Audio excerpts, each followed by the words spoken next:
तो फिल्म की शुरुआत होती है एक छोटी बच्ची सैरी को दिखाते हुए जिसके डैड की डेथ हो चुकी है। अब उसके मॉम सैरी और उसके ब्रदर की परवरिश का सारा बोझ संभालते हैं, जिसकी वजह से वो बहुत बिजी रहती थी और कई बार सैरी को इग्नोर भी कर जाती थी। आज भी जब सैरी ने उनके साथ खेलने की जिद की तो उन्होंने ये कहते हुए मना कर दिया कि वो मीटिंग में बिजी है और उसको भाई के साथ जाकर खेलने को कह दिया। सैरी भाई के कमरे में गई तो उसे कमरे में एक शैडो नजर आया और तभी उसके भाई ने पीछे से आकर उसे टच कर दिया। वो डर कर चिल्ला उठी। इस रूम में कोई शैडो नहीं था, बस छोटी सैरी का वहम था। सैरी अब अपने भाई को खेलने की रिक्वेस्ट करती है तो वो भी मना कर देता क्योंकि उसे अभी अपने गेमिंग कंपटीशन की तैयारी करनी थी अपने फ्रेंड्स के साथ। तो उसकी मॉम अपने बेटे को कहती है कि वो सैरी को भी पार्क ले जाए ताकि उसकी बोरियत कम हो जाए। पार्क में सैरी को मिलता है उसका दोस्त जो कभी कभी ही पार्क में उसके साथ खेलता था। सैरी उसके साथ बिजी हो जाती है और रेमन अपने फ्रेंड्स के साथ। सैरी उन लोगों के साथ हाइड एंड सीक खेलने लग जाती है और वो अपने भाई के पास जाकर कहती है कि मुझे अच्छी जगह छिपाने में मदद करो। तो रोमन उसे डांट कर भेज देता है कि देख नहीं रही हो मैं बिजी हूँ। सैरी उदास होकर वहाँ से चली गई तो यहाँ एक सिक्योरिटी गार्ड आया जिसने इन सबको वार्न किया कि इस टाइम बच्चों का पार्क में खेलना सेफ नहीं है। लेकिन ये सब तो अपनी गेम में इतना बिजी थे कि किसी की क्या सुनते। सैरी को हम देखते हैं कि जो पार्क के पास बने एक बहुत ही डरावने घर के अंदर आ गई जहाँ उसे दिखी सीढ़ियों पर बैठी एक बहुत ही खौफनाक औरत। सैरी ने उससे डरने की बजाय उससे मदद मांगी छिपने के लिए और हमें ये डरावना मंजर दिखाया गया। तो उस औरत ने जल्दी से सैरी के करीब आकर अपना बड़ा सा मुंह खोला और पूरा सैरी को खा लिया, उससे कच्चा ही निगल लिया। यहाँ जब सबके घर जाने का वक्त हुआ तभी रेमन को सैरी का ख्याल आया। उसने पार्क में सैरी को ढूंढा, यहाँ के बच्चों से भी सैरी के बारे में पूछा पर सैरी नहीं मिली। और तब सैरी के बेस्ट फ्रेंड एल्दी ने आकर रेमन को बताया कि सैरी काफी टाइम से नजर नहीं आ रही। वो मेरे साथ हाइड एंड सीक खेलने वाली थी। वो इस टाइम उस घर के सामने खड़े थे जिसके अंदर सैरी गई थी, पर इन्हें अंदर जाने का कोई रास्ता नजर नहीं आया। तो इन्होंने मान लिया कि रास्ता अंदर जाने का है ही नहीं, तो सैरी यहाँ कहाँ हो सकती है। सीन कट होकर अब हमें दोबारा सैरी को ही दिखाया जाता है जिसे उस चुड़ैल ने खा लिया था। वो अब जिंदा थी, एक डाइनिंग टेबल पर बैठी थी जहाँ एक औरत बहुत प्यार से उसे खाना सर्व कर रही थी और अपना नाम वेंटा बताती है। इसी टेबल पर 3 और बच्चे भी थे जो बड़े मजे से खाना एंजॉय कर रहे थे। सैरी को भी खाना मजे का लगा और बहुत तेज तेज वो खाने लगी, पर हकीकत में वो खाना नहीं बल्कि कीड़े और चूहे थे। असल में सैरी समझ नहीं पा रही थी। उस सामने बैठे 3 बच्चे भी असल में सोल्स थी, आत्माएं थीं, जिनका असल भी सैरी देख नहीं पा रही थी और ये भरम उसे वही शैतानी आत्मा ही दिखा रही थी। बाहर रात हो चुकी थी और सैरी का पता अभी तक किसी को भी चल नहीं पाया था। पुलिस भी उसे ढूंढने में नाकाम थी। रेमन की मॉम भी उससे उसकी लापरवाही की वजह से नाराज थी। यहाँ तक कि रेमन के दोस्त जो उस वक्त रेमन के साथ थे इस चीज का जिम्मेवार अपने आप को मान रहे थे और दुखी थे और सब कुछ ठीक करना भी चाहते थे। रेमन खुद भी अपनी बहन के गुमने की वजह से बहुत ज्यादा अपसेट था। रात में उसे टेंशन में नींद भी नहीं आती और अचानक उसकी खिड़की पर नॉक होता है। वो चौंक कर उठा ही कि अचानक पीछे से उसकी अलमारी खुल गई। उसे देखकर उसने वापस खिड़की की तरफ मुंह किया तो वहाँ उसकी बहन की शैतानी आत्मा खड़ी थी जिसे देखकर वो बहुत डर जाता है और अगले ही पल सैरी उसके सामने आकर उसे धक्का देकर रूम के बाहर चली जाती है। रेमन खुश हुआ, उसे लगा कि सैरी घर वापस आ गई है। वो बाहर गया तो सैरी घर में भाग रही थी पर उसके हाथ नहीं आई। तभी सैरी के पांव उसे टेबल के नीचे नजर आए। रेमन डर गया क्योंकि कुर्सी के ऊपर तो कोई भी नहीं था। अब सैरी उसे विंडो के पास दिखाई दी। उसने जाकर सैरी को टच किया तो वो एक शैतान में बदल गई और डरावनी आवाज में बोली, मुझे ढूंढना बंद करो, मैं जहाँ हूँ खुश हूँ। दूसरी तरफ रेमन की फ्रेंड को भी उसकी मॉम अपने रूम में अजीब तरीके से बैठी दिखाई देती है जो उससे कहती है कि जो पार्क वाला घर तुमने देखा है वो खाली नहीं है, उसमें एक शैतानी ताकत है। लड़की उनकी बातों को समझ नहीं पाई और तभी उसके घर का दरवाजा नॉक हुआ। जब उसने दरवाजा खोलकर देखा तो वो शॉक रह गई कि उसकी मॉम तो उसके डैड के साथ बाहर से आई थी और जो उसके रूम में बैठी थी वो कोई और ही एंटिटी थी। अगले दिन क्लास में भी रेमन उदास था और उसे गार्ड की वार्निंग याद आई कि शाम में बच्चों का पार्क में रहना ठीक नहीं। वो जब शाम में पार्क में गायब होने वाले बच्चों के रीजंस को सर्च करता है तो उसे एक शैतानी ताकत के बारे में पता चलता है जो बच्चों को पकड़कर अपनी भूख मिटाती है। कंप्यूटर स्क्रीन पर भी उस शैतान की तस्वीर एकदम से हिलती है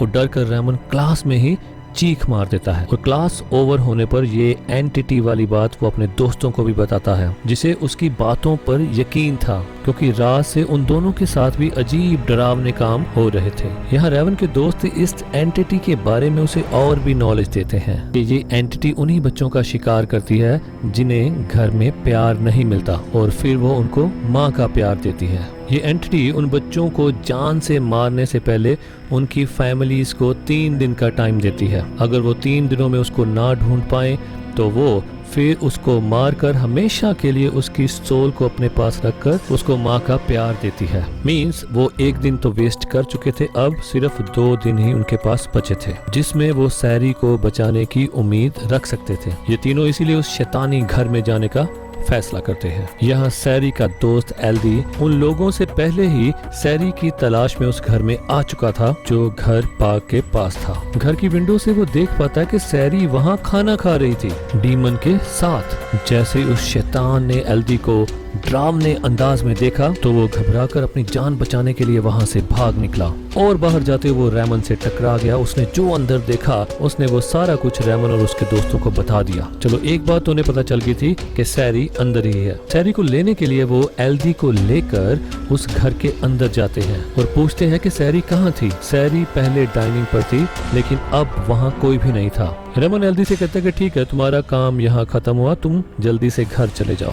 लेकिन एल्दी घर जाने से मना कर देता है क्योंकि उसे भी सैरी को ढूंढना था। उन्हें यहाँ की चीजें देखते हुए एक सफेद चादर में एक एंटिटी दिखाई देती है। ये लोग डर जाते हैं और डरते हुए इस चादर को हटाते हैं, लेकिन वो तो एक चादर में छुपा लैंप ही था। एल्दी को जब सैरी की झलक नजर आती है तो वो उसका पीछा करने लग जाता है और पहुंच जाता है एक शैतानी कमरे में, जबकि रेमन को भी सैरी की आवाज सुनाई देती है जो कि हाइड एंड सीक खेलने के लिए काउंटिंग कर रही थी। उसे पकड़ने के चक्कर में वो भी उसी कमरे में आ गया जहां एल्दी था। दूसरी तरफ रेमन के दोस्त को भी कमरे में सैरी दिखाई देती है। जब वो उस कमरे में जाते हैं तो हमें दिखाया जाता है कि उस एंटिटी ने उस कमरे का दरवाजा चुपके से बंद कर दिया। जब उसे ये एहसास हुआ कि वो इस कमरे में लॉक हो चुका है तो वो पैनिक क्रिएट करता है और जोर जोर से दरवाजा खटखटाने लगता है। कुछ देर के लिए उसके दोस्तों को उसकी आवाज सुन भी जाती है, पर जब वो इस दरवाजे के पास आए तो उन्हें अंदर कुछ भी दिखाई या सुनाई नहीं दिया। हालांकि वो लड़का अंदर ही था और जोर जोर से चिल्ला रहा था, यहाँ तक कि वो अपने दोस्त को भी देख पा रहा था। लेकिन जब उसके दोस्त कमरे से आगे बढ़ने लगे तो वो समझ गया कि वो एंटिटी ही इसके साथ शरारत कर रही है। वो ना अंदर की चीजें ही बाहर दिखा रही है और ना ही अंदर की आवाज ही बाहर जाने दे रही है। तभी उस लड़की के पीछे एक कैबिन खुलता है जिसके अंदर उसे सैरी दिखाई देती है जो एकदम से अपना बड़ा सा मुंह खोल देती है और उसे देखकर वो डर कर वहीं बेहोश हो जाता है। बाहर उस लड़की को भी सैरी की झलक दिखाई दी। सैरी को पकड़ने के लिए वो जैसे ही उसके पीछे भागी तो सैरी एक कपड़े के अंदर जा छुपी और उस लड़की के देखते ही देखते एक बहुत बड़ी एंटिटी में तब्दील हो गई। ये सब देखकर वो लड़की भी बहुत ज्यादा डर गई। दूसरी तरफ हमें रेमन और एल्दी को दिखाया जाता है जो सैरी को ढूंढते हुए एक दूसरे कमरे में आ गए थे जहाँ पे इन्हें एक डायरी मिलती है। यहाँ पर बहुत सारे लैंप्स भी थे जिन्हें ये लोग जला लेते हैं। इस डायरी को पढ़ने पर उन्हें पता चलता है कि इस घर में जो पहले फैमिली रहती थी वो बिल्कुल भी खुश नहीं थी। यहाँ का ऑनर अपनी बीवी और बच्चों को खूब पीटता था। ये पढ़ते हुए एल्दी रेमन को बताता है कि इस तरह तो मेरे भी डैड मेरी फैमिली के साथ बहुत बुरा सलूक करते हैं, वो मुझे मारते भी हैं। वो अपनी कमर दिखाता है जहाँ पर बहुत गहरे जख्मों के निशान थे। उसके ये दिखाते ही ऊपर से छत टूटती है और एक अनजान ताकत उसे अपनी तरफ खींचकर ले जाती है और रेमन उसे बचा भी नहीं पाता, बस ये सब देखता ही रह जाता है। उसी सुराख में से उसे नजर आती है अपनी बहन सैरी जो कि अपनी मॉम के साथ खड़ी होती है। रेमन समझ गया कि ये उसकी मॉम नहीं है बल्कि वही एंटिटी ही है। उसने सैरी को कहा फौरन मेरे पास आ जाओ, तुम्हारे पीछे जो खड़ी है वो हमारी मॉम नहीं है। उसके ये कहते ही वो एंटिटी अपना चेहरा बदल लेती है लेकिन सैरी उसके पास नहीं आती। वो तो उस एंटिटी की उंगली तोड़कर खाने लग जाती है और ये सब रेमन को बहुत अजीब लगता है। वो भागकर अपनी बहन को पकड़ना चाहता था लेकिन तभी वो एंटिटी सैरी को लेकर गायब हो गई। रेमन को अब दीवार के पीछे से धन धन की आवाजें आ रही थी, जैसे वहाँ कोई बहुत बड़ी एंटिटी हो। वो इन आवाजों का पीछा करने लगा, जबकि दूसरी तरफ रेमन का दोस्त जिस कमरे में बेहोश हुआ था उसे भी होश आ चुका था। एकदम से उसके कमरे में कुछ दरवाजे खुलते हैं और उन 3 बच्चों की सोल, जिन्हें हमने कुछ देर पहले डाइनिंग टेबल पर देखा था, वो एक एक करके बड़े अजीब तरीकों से उन दराजों से निकलकर खड़े हो जाते हैं। ये लड़का ये सब देखकर बहुत ज्यादा डर जाता है। वो तीनों बच्चे अब आहिस्ता आहिस्ता कदम बढ़ाते हुए उसके पास आ रहे थे, जिनसे बचने के लिए उसने दरवाजा खोला और वो बाहर चला गया। शुक्र था कि ये दरवाजा ब्लॉक नहीं था। बाहर वो अपने दोस्त से टकराया, जो कि बहुत ज्यादा घबराई हुई थी। उसके साथ भी जितने डरावने काम हुए थे उसने सभी अपने दोस्त को बताए। उसने ये भी कहा कि बाहर से एक आदमी गुजर रहा था, मैंने उसे मदद के लिए आवाज भी लगाई, लेकिन वो मेरी आवाजें सुनकर डर कर ही यहाँ से भाग गया। यहाँ रेमन उस आवाज का पीछा करते हुए एक अजीब से कमरे में आ चुका था। यहाँ उसके सामने एक बहुत बड़ी शैतानी एंटिटी थी। ये वही एंटिटी थी जिसके बारे में उसने गूगल पे सर्च किया था। ये बिल्कुल तस्वीर जैसी ही लग रही थी, या कह ले कि तस्वीर से भी कहीं ज्यादा भयानक। उसके हाथ में इस टाइम एल्दी था। रेमन छुप के ये सब कुछ देख रहा था। वो अपना बड़ा सा मुंह खोलती है और एल्दी को कच्चा ही निगल जाती है। डर के मारे रेमन हिल भी नहीं पाता। जैसे ही वो अगले पल मुंह उठाता है तो वो एंटिटी उसके सामने थी। डरकर वो सीढ़ियों से ही नीचे गिर जाता है। सीढ़ियों से नीचे गिरते ही उसे उसके दोस्त संभाल लेते हैं और वो दोनों दोस्त उसे इस घर से निकल जाने को कहते हैं। वो रेमन को बताते हैं कैसे उनके साथ डरावनी चीजें हो रही हैं। रेमन भी उसे कहता है कि हाँ तुम सब ठीक कह रहे हो। रेमन भी उसे कहता है कि हाँ मैंने अपनी आंखों से पीवी गोमल नामी एंटिटी को यहाँ पर देखा है, जो बच्चों को खा जाती है, और उसी की वजह से यहाँ पर सारी नेगेटिव चीजें हो रही हैं। रेमन उनसे कहता है कि बस एक आखिरी बार हम उस कमरे में जाएंगे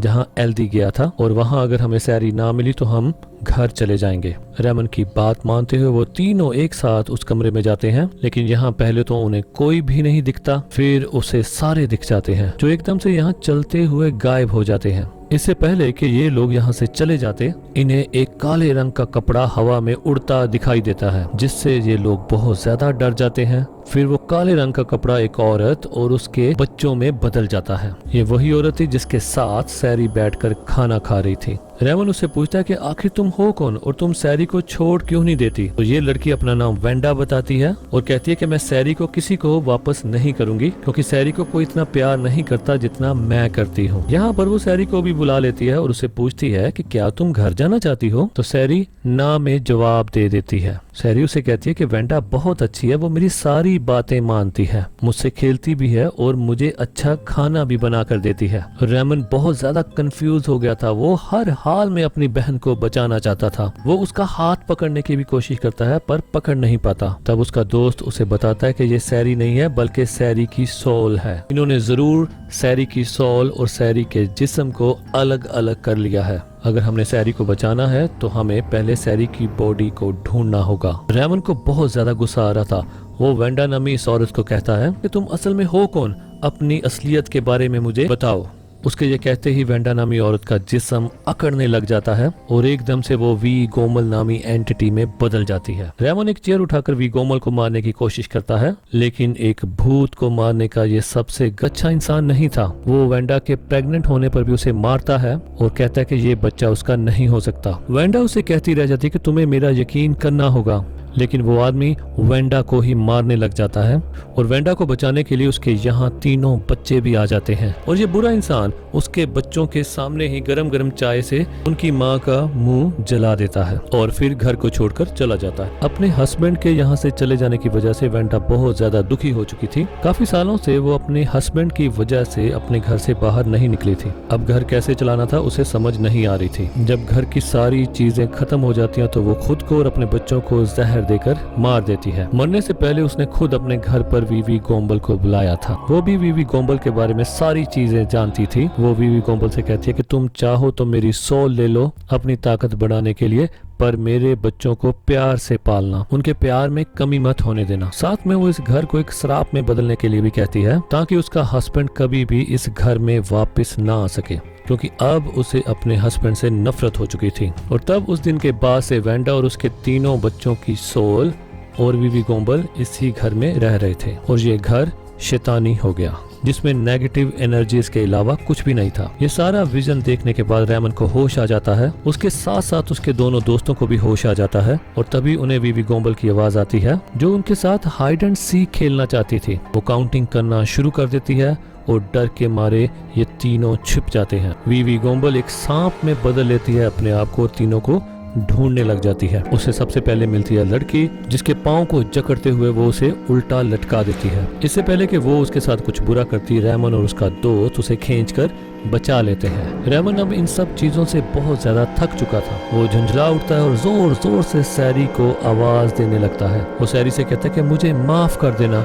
मुझे उस दिन वो सब नहीं करना चाहिए था। मैं तुमसे बहुत ज्यादा प्यार करता हूँ लेकिन मैं आज तक तुम्हें जता नहीं सका। मैं सबके लिए तुमसे माफी मांगता हूँ। वो आवाजें देते हुए सैरी को बताता है कि तुम्हें वेंडा आज अच्छी लग रही है क्योंकि वो तुम्हारा ख्याल रख रही है, लेकिन वो तुम्हें तुम्हारी फैमिली वाला प्यार कभी भी नहीं दे पाएगी। आज तुम्हारी मॉम घर पे तुम्हारा वेट कर रही है, वो कल से तुम्हारे लिए रो रही है। उसकी ये बातें जैसे वीवी गोम्बल के ऊपर असर करने लगी थी। उसे कुछ कुछ होने लगा था और वो एक बहुत बड़ी उल्टी करती है और उसके बाद उसकी बॉडी से सैरी बाहर निकल आती है। असल में वो सिर्फ उन्हीं बच्चों का शिकार करती थी जिनके पेरेंट्स उससे प्यार ना करते हों, लेकिन यहाँ तो सैरी का भाई और उसकी मॉम उससे बहुत ज्यादा प्यार करती थी और इस चीज का सबूत उसे मिल भी गया था। तो ऐसे उसे सैरी को छोड़ना पड़ा। वो जाकर फौरन अपनी बहन को संभाल लेता है और उसे गले से लगा लेता है। तो ये लोग समझ जाते हैं कि इससे पहले उन्होंने जितनी बार भी सैरी को देखा था वो वेंडा का दिखाया हुआ एक भ्रम ही था। अब वीवी गोम्बल खड़ी होकर देखती रहती है कि रेमन अपनी बहन से प्यार कर रहा था। यहाँ मौजूद सारे लोग भी अब वीवी गोम्बल से डर नहीं रहे थे और उनकी बहादुरी को देखते हुए वीवी गोम्बल खुद ही यहाँ से डर कर चली जाती है। अब सुबह भी हो चुकी थी और वो देखते हैं कि सचमुच इस घर से बाहर निकलने का कोई भी रास्ता नहीं था। वीवी गोम्बल ने ही सारे रास्ते बंद कर दिए थे। पर रेमन और उसके दोस्त यहाँ की चीजें उठाते हुए एक दरवाजा तोड़ते हैं और यहाँ से बाहर निकल जाते हैं। बाहर पुलिस और सैरी की मोम पहले से ही मौजूद थी जो सैरी को देखते ही बहुत ज्यादा इमोशनल हो जाती है। सैरी को तो ये लोग बचा लाए थे लेकिन सैरी को बचाने के लिए उसका दोस्त एल्दी जो अंदर गया था वो उसे बचा कर नहीं ला पाए क्योंकि एल्दी से सच में ही उसके पेरेंट्स प्यार नहीं करते थे। यहाँ तक कि उसके पेरेंट्स ने तो उसे ढूंढा भी नहीं और अब उसे वीवी गोम्बल ही पालेगी। अब मूवी के आखिरी सीन्स में हमें दिखाया जाता है कि अब सैरी का घर बिल्कुल ही नॉर्मल हो चुका था। अब उसकी मॉम और उसके भाई उसको टाइम देते थे, उसको प्यार देते थे और उसे कभी भी अकेलेपन का एहसास नहीं होने देते थे। अब सैरी भी खुश रहने लगी थी। एक रात रेमन को अपने किचन में से अजीब आवाजें सुनाई देती हैं। जब वो किचन में जाकर देखता है तो सैरी वहाँ कच्चा गोश्त चबा रही थी। ये देखकर रेमन डर जाता है। वो समझ जाता है कि सैरी वीवी गोम्बल यानी एक शैतान के साथ रहने के कारण काफी हद तक वो भी एक शैतान बन चुकी थी। लेकिन जैसी भी थी अब वो उसकी बहन थी और उसे उसने अपने साथ रखना ही था। और बस यही सब दिखाते हुए ये मूवी यहाँ पर खत्म हो जाती है।